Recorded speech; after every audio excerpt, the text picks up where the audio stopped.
16 minutos vamos a saludarlo a Matías Batista, con toda la información, para que nos ayude a entender, a desmenuzar un poco el discurso y la cadena nacional anoche del presidente de la Nación Argentina, Javier Milei. ¿Cómo vamos, Mati? Buen martes. ¿Qué tal, Jessy, equipo? ¿Cómo les va? Muy buena mañana para ustedes, buen martes para toda la audiencia. ¿Cómo andan? Bien, muy bien, muy bien. ¿Te parece que escuchemos un fragmento de parte de este mensaje grabado de 16 minutos del presidente de la Nación Argentina, que como todos saben se transmitió por cadena nacional, y después nos ayudas a analizar un poco qué fue lo que dijo el presidente? Perfecto. En contra de los pronósticos de la mayoría de los dirigentes políticos, los economistas profesionales, televisivos y petardistas tribuneros, los periodistas especializados y buena parte del establishment argentino, quiero anunciar que el sector público nacional registró durante el mes de marzo un superávit financiero de más de 275.000 millones de pesos, logrando de esta manera, y luego de más de casi 20 años, superávit financiero de 0,2% del PBI durante el primer trimestre del año. Este es el primer trimestre con superávit financiero desde el año 2008, un hito que debe enorgullecernos a todos como país, en particular, dada la estrepitosa herencia de la que tuvimos que hacernos cargo. Este concepto, el de superávit fiscal, que parece simplemente una definición técnica que no hace a la vida de los argentinos, no es ni más ni menos que el único punto de partida posible para terminar de una vez y para siempre con el infierno inflacionario que fue la Argentina desde la caída de la convertibilidad, con habernos convertido en el mayor desfolteador serial del mundo y a tener la presión impositiva más alta del mundo. El superávit fiscal es la piedra angular desde la cual construimos la nueva era de prosperidad de la Argentina. Haber logrado ese superávit en Argentina, que ha tenido déficit 113 de los últimos 123 años, habiendo recibido este gobierno un déficit consolidado de más de 15 puntos del producto, entre déficit del Tesoro y déficit del Banco Central, y haber ajustado 13 puntos de ese 15 en tan solo 3 meses de gobierno, es lisa y llanamente una hazaña de proporciones históricas a nivel mundial. Bueno, nos quedamos con esa frase, una hazaña de proporciones históricas a nivel mundial, superávit financiero de 275.000 millones de pesos. La pregunta que seguramente la gente, Mati, del otro lado se hace, ¿es mucho? ¿Es poco? ¿Cómo se consiguió? ¿A costa de qué? Bueno, te escuchamos. Bueno, en primer lugar lo que hay que decir es cierto la herencia que recibió, es cierto la complejidad de la economía argentina, los años en que la Argentina tuvo déficit fiscal a lo largo de su historia y de que es uno de los grandes problemas que tiene la clase política como desafío por resolver. En eso estamos todos de acuerdo. El superávit, el déficit fiscal que la Argentina tiene a lo largo de todos sus años y a lo largo de la historia está vinculado a muchísimas veces a mal manejo de los recursos y muchísimas veces a endeudamiento irresponsable.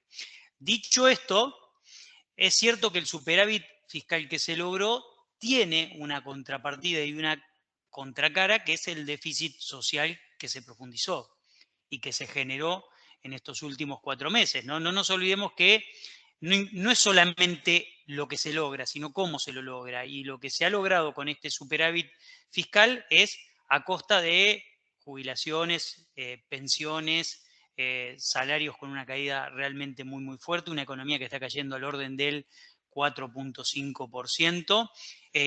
Lo que va a pasar esta tarde con la marcha universitaria y el recorte de las universidades, el recorte de la obra pública, un Estado que se propuso no hacer obra pública y retirarse de la presencia de la economía. Esa es la contracara, ese es el déficit social que se ha generado con este superávit. Es cierto que es necesario tener superávit fiscal y la Argentina lo necesita en un momento de extrema crisis. La pregunta es cómo se logra y si es sostenible, porque también hay dinero que se les tiene que pagar a las generadoras de energía que están pisados, que no se ha pagado, y eso maquilla un poco, no un poco, bastante, estamos hablando de 2.000 millones de dólares, maquilla de manera muy marcada y muy decidida este superávit. Y también, bueno, deudas con, como decíamos antes, las universidades, deudas con las provincias.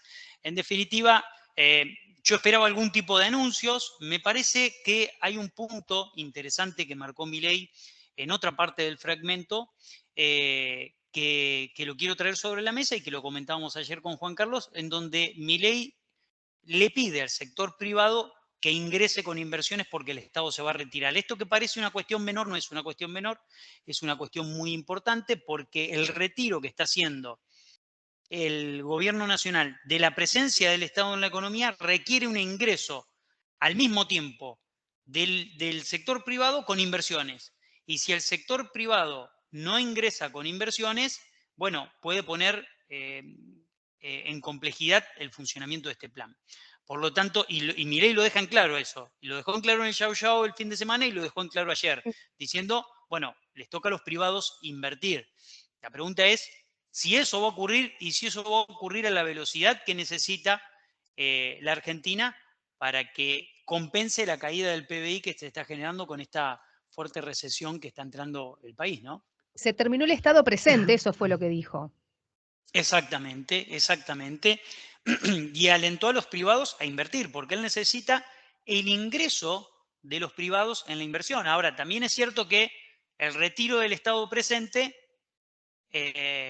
no es tan así, porque en definitiva vos tenés cepo, tenés intervención en todos los mercados cambiarios, tenés ahora intervención en algunos mercados, porque lo que pasó con el caso de las prepagas es una intervención en un mercado, tenés impuestos altísimos, él dijo que va a bajar los impuestos, subió muchísimos impuestos, hay un conjunto de contradicciones, pero también entiendo que van 100 días de gestión, un poco más de 100 días de gestión, entiendo que va a haber un plazo en el cual él va a tener que ir articulando lo que quiere para su plan y lo que quiere para la Argentina con lo que puede. Y bueno, y ese camino es un camino que está transitando y va a haber una metamorfosis en donde va a asumir algunas decisiones que seguramente a él no le gustan para ir en el largo plazo hacia las decisiones que a él le gustan. Lo que sí está claro es que si el sector privado, y esto lo vuelvo a dejar en claro porque es muy importante, si el sector privado no ingresa con inversiones en la economía, en el nivel que la economía lo necesita, bueno, la recuperación en B no va a ser tan factible y tan posible, ¿no? Mati, ayer un ejemplo de eso, bueno, él habló de la obra pública. Otra vez destacó que no se hizo obra pública y que la obra pública la va a hacer el sector privado. Hasta ahora el sector privado ni siquiera amagó a hacer obra pública o a buscar un sistema que le sirva para hacer algún tipo de obra pública.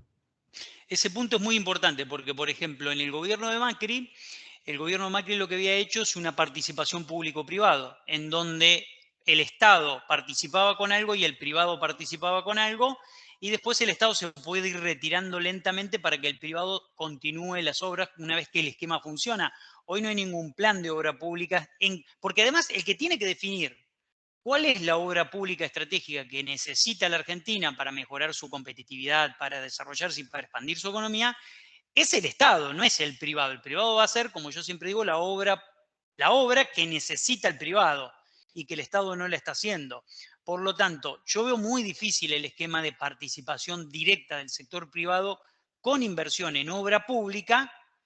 Lo veo realmente utópico eso, sinceramente. Yo creo que eso no va a funcionar y que es muy difícil y que solamente podemos encontrarnos con obras como, no sé, el ingreso a la autopista a Buenos Aires por los españoles, porque les interesaba un negocio puntual que después la externalidad positiva que tuvo para el ingreso de todo el flujo de vehículos a Buenos Aires fue muy bueno.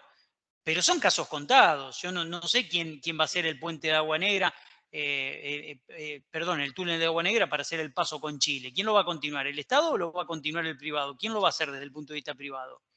No sé, no tengo ni idea. Las inversiones de ese calibre requieren muchísimo dinero. Estamos hablando de miles de millones de dólares y de muchos años de repago en una economía que bueno, realmente tiene múltiples problemas, múltiples cambios y que es difícil a veces garantizar los plazos de repago porque, vamos a ser sinceros, si yo voy a poner X cantidad de dinero en una inversión, necesito tener un plazo pago de repago y que ese mercado me dé las posibilidades de que se produzca ese repago. No sé, pienso en una ruta, hay que hacer una ruta, no sé, la autopista que se hizo de Rosario a Córdoba. ¿Quién va a poner los millones de dólares para hacer la autopista de Rosario a Córdoba? Si después, ¿cómo la recuperás? ¿En cuántos años la recuperás? Después viene otro gobierno, te cambia las reglas de juego. Todo esto es complejo. Claro, y bajo qué condiciones y qué reglas, ¿no? Exacto, exacto. Entonces, es complejo. Incluso, fíjate esto, ¿no? Una empresa internacional de medicina prepaga que quiere desembarcar en la Argentina, los primeros días podía decir, bueno, hay libertad para trabajar, voy a entrar, voy a competir en el mercado. Ahora le dicen que van a intervenir el precio y que no puede aumentar más que tanto. Entonces también ahí te genera un cortocircuito desde el punto de vista de lo que vos opinabas y lo que tuviste que hacer porque el mercado no resolvió lo que vos pensabas que iba a resolver. Entonces, hay un montón de aristas a analizar a la hora de desembarcar con una inversión y me parece que es difícil que la inversión privada ingrese a la velocidad que el gobierno quiere, sobre todo en lo que vos marcás, Juani, en lo que es obra pública. Es muy complejo eso. Después hay otro capítulo que dijo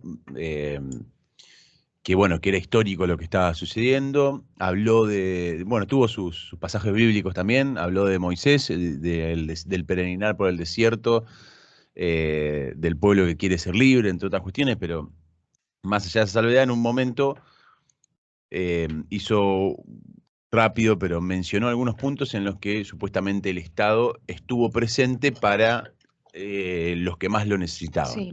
Hizo un repaso, ¿no? Dijo, bueno, aumentamos, duplicamos las asignaciones, implementamos los vouchers estudiantiles para aquellos que van a colegios privados que tienen algún tipo de subvención del Estado. Mucho de lo que mencionó en realidad no ocurrió, digamos, el tema de los vouchers, por ejemplo, no se implementó. En cuanto a los fondos, dijo, aumentamos un 70% los fondos a los comedores. Ahora, cuando vos vas a chequear o a buscar esos datos de la realidad, te encontrás con que no ocurrió de tal forma como lo dijo el presidente el día de ayer. ¿Qué hay ahí? ¿Hay un cortocircuito de información? ¿Qué ves de ese punto en particular? Siempre en la política, Juani, hay una diferencia entre la dialéctica y la realidad. A veces es más chiquita y a veces es más grande esa diferencia, esa distancia. Y yo creo que acá la distancia es muy grande. Otra de las cosas que dijo es el ajuste no lo hizo la gente. No. ¿Quién lo hizo entonces? Ah, bueno, eso está clarísimo. Eso está clarísimo, ¿viste? A ver, eh, que me quieran engañar de esa manera, no, está todo bien. Aceptemos que el ajuste lo estamos haciendo todos, absolutamente todos, en mayor o en menor medida, pero lo estamos haciendo todos. A ver, acá los jubilados pusieron gran parte del cuerpo en este ajuste y esto es innegable. Entonces, en el caso que vos marcás, es cierto que los comedores comunitarios vienen reclamando partidas que no le giraron. Yo entiendo que después el gobierno utiliza siempre el mismo método. Dice, no, lo que pasa es que había curros. Entonces nosotros cortamos todo el financiamiento hasta no resolver los curros. Entonces en las universidades también no las auditamos. Entonces cortamos todo el financiamiento hasta que no auditemos. Entonces, cuidado con, yo le decía ayer a unos amigos, cuidado con morder la fruta envenenada a veces, en el sentido de decir, bueno, no, lo que pasa es que había curros. A ver, si había curros, tienen toda la documentación adentro del Estado para investigar todos los curros, Y mandarlos a denunciar, la justicia, obvio. denunciarlos y obvio. En el mientras tanto el Estado no puede parar, Mm. porque los chicos tienen que comer en los comedores, las universidades tienen que funcionar y educar, etcétera, ¿no? Mati, te voy a hacer una pregunta al estilo Sergio Massa. ¿M? ¿Por sí o por no? Eh, por sí o por no. Ayer el presidente habló de que avanza el plan de estabilización, ¿no? de la economía argentina. Teniendo en cuenta estos números que ayer se conocieron, bueno, y otros guarismos y porcentajes y números de la economía argentina, inflación y demás, ¿vamos en ese camino? ¿Estamos transitando el camino de la estabilización económica? ¿Sí o no? Ojo. Pero me metes en un compromiso muy importante porque Bueno, ya lo si sé. digo, sí, claro, ¿viste? No, ¿por qué? Porque todavía no lo tengo en claro. Yo todavía no lo tengo en claro, no la veo, ¿viste? ¿No la ves? No la veo en claro de que estemos en un sendero de estabilización. Es cierto que viene bajando gradualmente el proceso inflacionario, pero también hay un gráfico que nadie cruza y que lo estoy armando, que es el gráfico caída del PBI mensual e inflación, ¿no? O Ujú. crecimiento del PBI e inflación. Me parece que ese dato es un dato muy jugoso porque marca un poco el costo que estamos asumiendo para tratar de descomprimir la inflación. Primer punto. Segundo, la inflación viene descomprimiendo, pero también es cierto de que lo hace a fuerza de un ancla cambiaria, de un ancla salarial y de un ancla digamos, en todo lo que tiene que ver con un montón de partidas que se están pisando. Entonces, yo no sé si esa estabilización, ¿viste cuando vos me decís, che, estamos bajando la fiebre al paciente? Ajá, pero le estás poniendo una barra de hielo en la cabeza, le vas a bajar la fiebre, pero sabemos que tiene el paciente, sabemos que si cuando saquemos la barra de hielo el paciente va a volver a levantar fiebre o no. Todavía eso no lo tengo en claro. Entonces me parece que necesitamos por lo menos hasta septiembre a ver si se logra perforar el piso del 8% en cuanto a inflación o del 7%, y si después el tipo de cambio que tenemos es un tipo de cambio en el cual se liquiden las divisas y es un tipo de cambio que sea estable.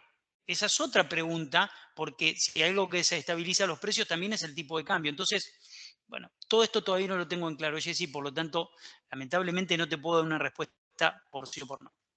Matías Batista, como siempre, muchas gracias por todo el análisis y la información económica. Buena mañana. Buena mañana, gran abrazo.